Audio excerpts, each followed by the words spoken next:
Fluoride. Dentists say that drinking it can protect your teeth against cavities.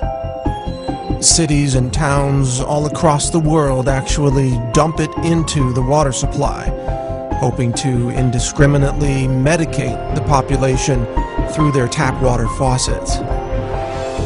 The official story on fluoride sounds wonderful. Drink the stuff and you won't get cavities, we're told. It's a nice story. But there's another side to this story, the side you're never told. And it starts with the astonishing but verifiable fact that nearly all the fluoride dripped into municipal water supplies isn't naturally occurring fluoride at all. In fact, it's actually a combination of hexafluorosilicic acid and sodium silicofluoride. These two chemicals are considered highly toxic by the EPA. They're actually classified as hazardous waste, and when packaged for transportation, they must be labeled as poison and handled by workers wearing industrial safety gear. So, what are hexafluorosilicic acid and sodium silicofluoride, and where do they come from? That's the part of this story that you probably won't believe. That is, not until you check it out for yourself.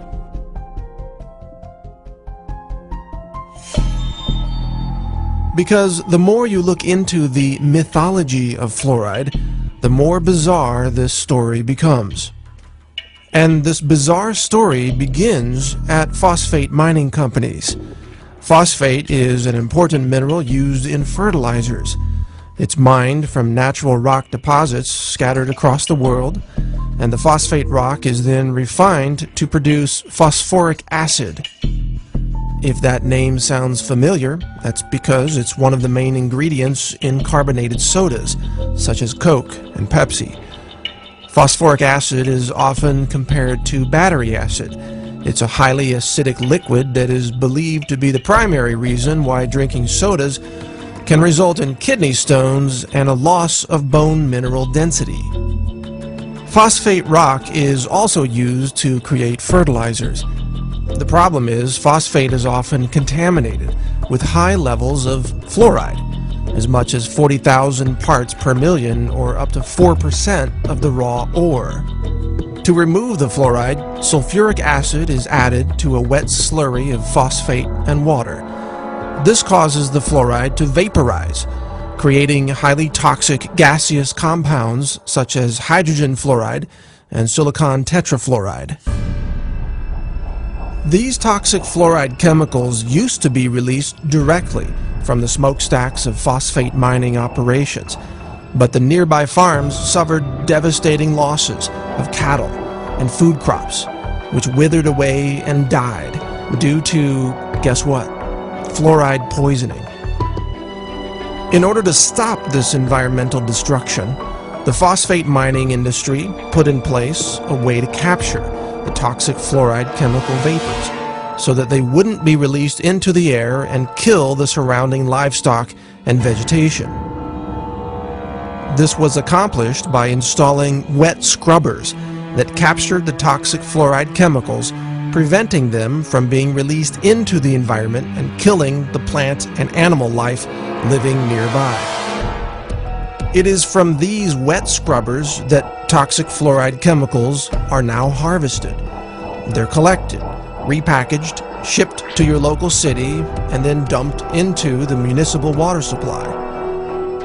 So instead of these toxic fluoride chemicals being released by the phosphate mining smokestacks, they are instead captured and then released into the water supply of large cities, where the chemicals then contaminate the water of millions of people at a time. This is called water fluoridation.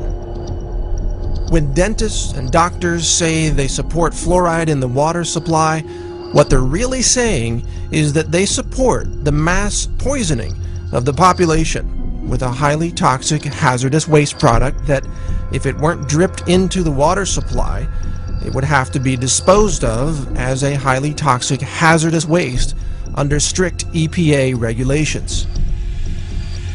Curiously, it is a violation of federal law to dump hexafluorosilicic acid or sodium silicofluoride into the water. Such an act, in fact, is considered an act of terrorism. Yet it is mysteriously allowed today as long as it is accompanied by a loosely justified claim that we're doing this to stop cavities. But setting aside for the moment the inconvenient truth that water fluoridation involves the illegal act of dumping hazardous waste into the water supply, there's another important question in all this. Do these toxic fluoride chemicals actually prevent cavities? Roughly 99% of the municipal water pumped through any given city never ends up in the mouths of the people. Most water is used for showering, washing dishes, washing clothes, watering yards, and filling pools. Almost none of the fluoride dripped into the water supply comes into contact with human teeth. It does, however, end up downstream, where it contaminates rivers, streams, and ultimately the oceans of our world.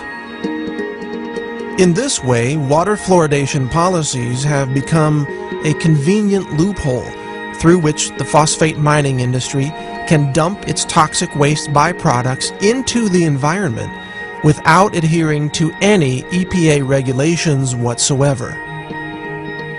Phosphate mining companies even turn a profit by selling their hazardous waste to cities and labeling it fluoride, even though this name is scientifically inaccurate. All this raises an obvious question. If fluoride kills cows and crops and fish and is considered a hazardous waste chemical by the EPA, then how could it be healthy to ingest?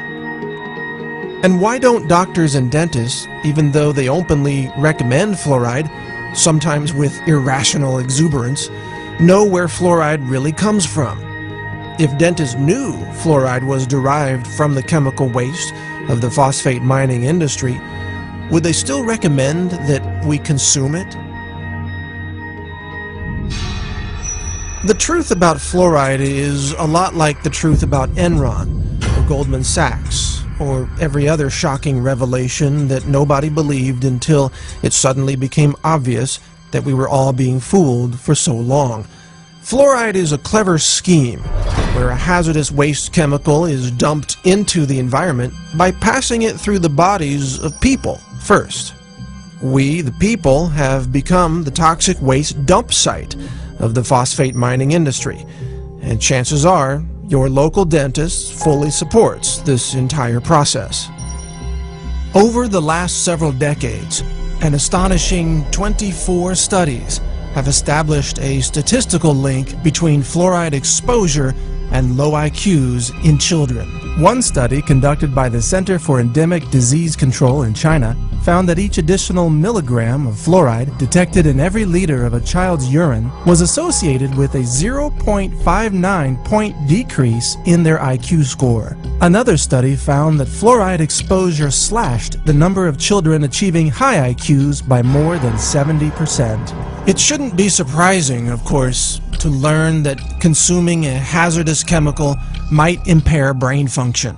Water fluoridation, it turns out, may be the root cause of the alarming drop in academic aptitude among children in first world nations. Historically speaking, the mathematics that were taught to 8th graders in the 1950s are now college-level courses in 2011. Maybe the reason why Johnny can't read or spell is because Johnny's been drinking too much fluoride. So I have 3 bits of advice for you. First, for your dental needs, always seek out a holistic dentist who understands the toxicity of fluoride and mercury. They will advise you not to drink toxic fluoride chemicals from your tap water. Secondly, don't drink unfiltered tap water.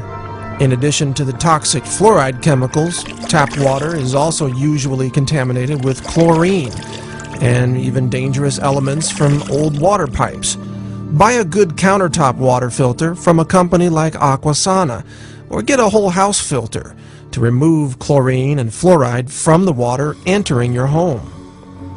Thirdly, help fight water fluoridation in your local city or town. If your city is like most cities, water fluoridation policies have been pushed by dentists and doctors who are technically ignorant of the origins and composition of fluoride, and yet they seek to assert power over the composition of your local water supply.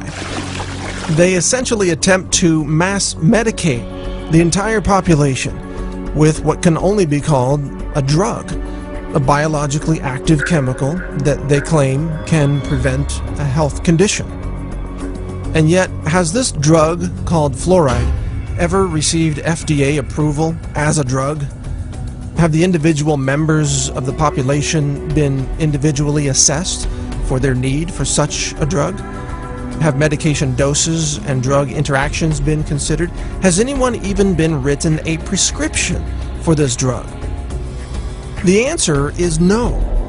Fluoride is an unapproved drug being used in a highly illegal mass medication scheme that provides an excuse for the real agenda of disposing of a highly toxic, hazardous waste chemical. It's time to stop fluoride. Demand an end to fluoridation in your local cities and towns. Call for those who purchase and handle fluoride to stop what they're doing. Question the safety of these toxic chemicals being dripped into the water supply. These are actions that endanger the public. They could be called acts of terrorism. And publicly shame the doctors and dentists who have taken part in this mass chemical poisoning, causing untold harm to populations all over the world. Help us stop the fluoride poisoning of our world. Learn more at naturalnews.com. Join the Facebook group No Fluoride. See more videos about fluoride at naturalnews.tv. Visit fluoridealert.org and other anti-fluoride websites that are working to end the fluoride poisoning. Together, with your help, we can end the era of fluoride in our world and protect our children from this industrial poison. Thank you for listening. This is Mike Adams, the Health Ranger, reporting for naturalnews.com and the nonprofit Consumer Wellness Center.